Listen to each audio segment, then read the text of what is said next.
نحمدہ ونصلی ونسلم علی رسولہ الکریم اما بعد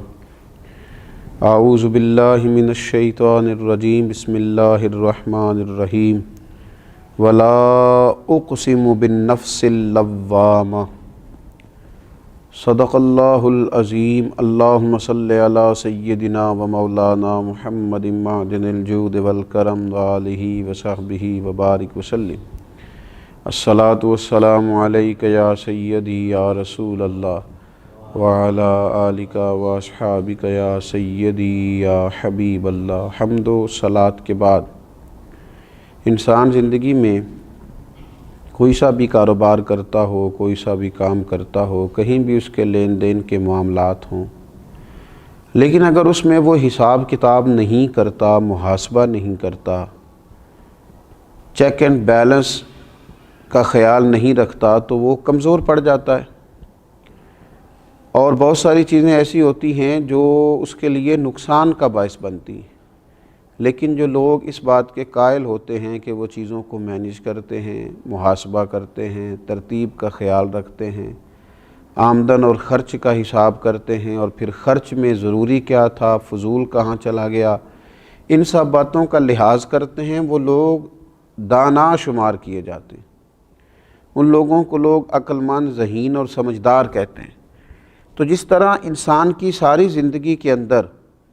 کاروباری معاملات کے اندر، لین دین کے اندر، تعلقات کے اندر ایک اعتدال کا ہونا بڑا ضروری ہے، اس طرح جو اس کے اعمال ہیں، ان اعمال پر بھی اس کے لیے محاسبے کا ہونا بہت زیادہ ضروری ہے۔ روحانی بیماریوں میں سے ایک بڑی بیماری یہ ہوتی ہے کہ لوگ اپنا محاسبہ نہیں کرتے، اور اگر کرتے بھی ہیں تو وہ دوسروں کا، اگر حساب نکالتے بھی ہیں تو وہ غیروں کا۔ اپنا محاسبہ کرنا، اپنا حساب لگانا، اپنے آپ پر توجہ دینا کہ میرے اعمال کس جگہ پہنچ گئے ہیں، اعمال خیر میں میں کس مقام پہ ہوں، اور اگر کوئی خیر کا عمل میں کرتا ہوں تو پھر اس کا معیار کیا ہے، وہ دکھاوے والا ہے، ریاکاری والا ہے، تصنع والا ہے یا اخلاص والا ہے، وہ میرا عمل معیاری ہے یا غیر معیاری۔ تو محاسبہ کرنا، اپنا محاسبہ کرنا، اپنا حساب رکھنا، اپنے دن بھر کے اعمال کو روز رات کو اپنی آنکھوں کے سامنے لانا اور غور کرنا کہ آج صبح سے شام تک میں نے کون کون سی نیکی کی، کہاں کہاں مجھ سے غلطی ہوئی، اور جو غلطی ہوئی تو اس کی بنیاد کیا تھی، میں بھول کہاں پر گیا اور جان بوجھ کر میں نے خطا کہاں پہ کی، اور میں نے جو نیکی کی ہے آج دن بھر میں تو اس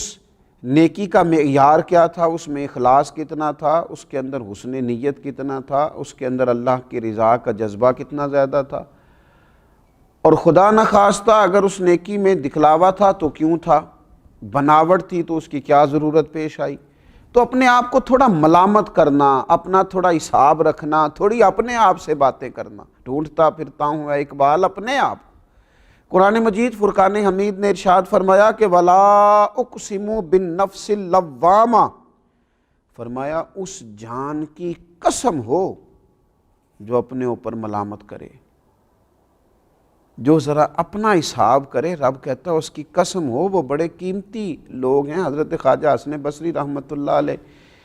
اس آیہ مقدسہ کے تحت فرماتے ہیں مومن ہمیشہ اپنے نفس کو جھڑکتا رہتا ہے،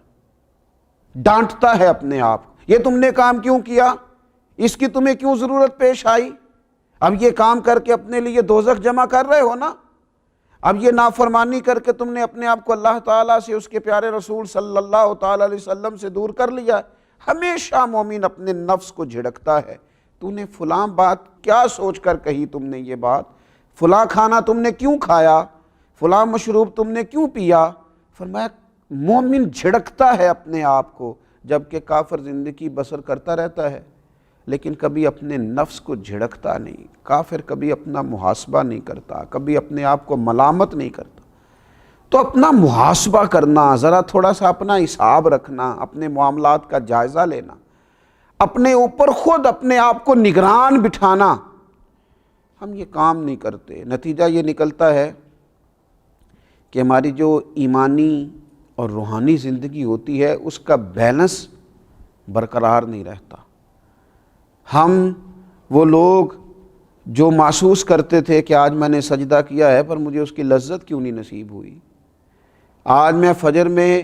دیر سے اٹھا ہوں، جماعت گزر گئی ہے تو مجھے ملامت کیوں نہیں ہوئی، میری طبیعت پر یہ بات گراں کیوں نہیں گزری، آج میں نے سارا دن کسی کے ساتھ نیکی نہیں کی تو کیوں نہیں کی، آج میں نے اتنا وقت سو کر کے گزار دیا اور مجھے درود و سلام پڑھنے کی توفیق نصیب نہ ہوئی، اپنے محبوب پاک سرور کائنات صلی اللہ تعالیٰ علیہ وسلم کو میں یاد نہ کر سکا، جو اپنا محاسبہ ہی نہیں کرتے، صبح سے شام تک ان کے اوقات ادھر ادھر کی چیزیں دیکھنے میں، پڑھنے میں، سننے میں، خوش گپیوں میں گزر گئے، تلاوت کلام مجید کا موقع ہی نصیب نہ آیا، لیکن وہ اپنے آپ کو ملامت ہی نہیں کر پا رہے، وہ اپنا حساب ہی نہیں کر پا رہے، اپنے اوپر ان کی توجہ ہی نہیں ہے۔ اللہ کے پیارے رسول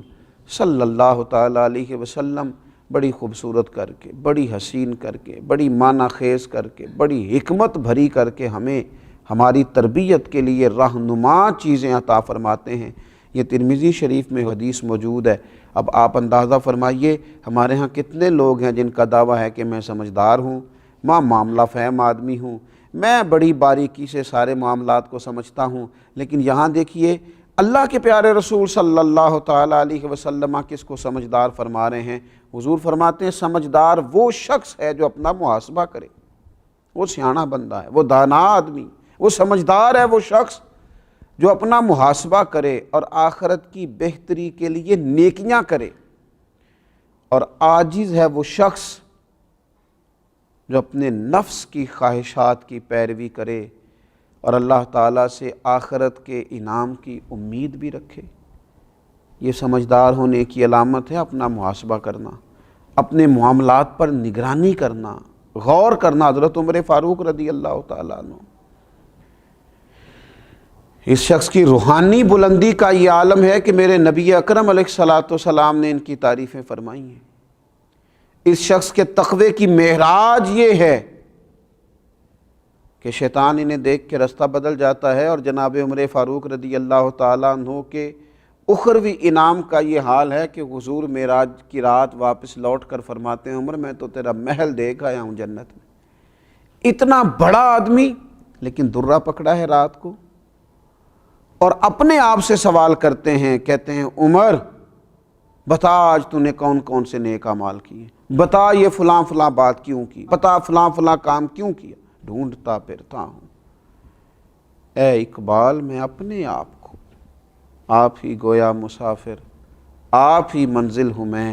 اپنا محاسبہ کرنا، اپنا حساب رکھنا، اپنے معاملات کو درست رکھنا۔ عمر بیت جاتی ہے لوگوں کی لیکن وہ ہر شے کا حساب رکھتے ہیں، اپنا حساب نہیں رکھتے۔ حضرت عبداللہ ابن سلام رضی اللہ تعالیٰ عنہ بڑے عالم بھی تھے، بڑے صحابی تھے، بڑے جلیل القدر آدمی تھے، اور اللہ تعالیٰ نے وسعت دے رکھی تھی، ان کے پاس غلام بھی تھے، ان کے پاس ان کی اولاد بھی تھی، لیکن حضرت عبداللہ ابن سلام رضی اللہ تعالیٰ عنہ نے اپنے سر پر لکڑیوں کا گٹھا اٹھایا ہوا ہے۔ اس زمانے میں لوگوں کو ضرورت ہوتی تھی گھر میں کھانا پکانے کے لیے تو باہر سے لکڑیاں کاٹ کے لائی جاتی تھی۔ یہ ماضی قریب میں ہمارے دیہاتوں میں یہ ایک بہت بڑی ضرورت ہوتی تھی کہ جانا اور جا کے لکڑیاں کاٹ کر کے لانا۔ تو حضرت عبداللہ ابن سلام رضی اللہ تعالیٰ عنہ گھر میں بیٹے بھی ہیں، گھر کے اندر غلام بھی ہے، پر لکڑیاں کاٹ کر گٹھا بنا کر اس کو اٹھا کر اپنے سر پہ رکھا ہوا ہے اور گھر کی طرف آ رہے ہیں۔ تو کسی نے کہا ہے عبداللہ ابن سلام رضی اللہ تعالیٰ عنہ آپ کے بیٹے بھی ہیں، آپ کے غلام بھی ہیں، تو یہ کام تو وہ بھی کر سکتے تھے، آپ خود کیوں کر رہے ہیں؟ تو یہ سمجھدار لوگ ہیں، یہ سمجھداری کا جواب دیتے ہیں۔ حضرت عبداللہ ابن سلام فرمانے لگے میں اپنے نفس کا امتحان لینا چاہتا ہوں، کہیں وہ انکار تو نہیں کرتا، بہت بڑا تو نہیں ہو گیا، کہیں اپنے ہاتھ سے کام کرنا اسے دشوار محسوس تو نہیں ہوتا۔ ڈھونڈتا پھرتا ہوں اے اقبال، اپنے آپ کو اپنا حساب کریں، اپنا محاسبہ کریں، دوسروں کو دیکھنے کی بجائے تھوڑا وقت اپنے آپ کو دیں۔ اللہ تعالی ہمیں اس کی سمجھ عطا فرمائے۔ وما علینا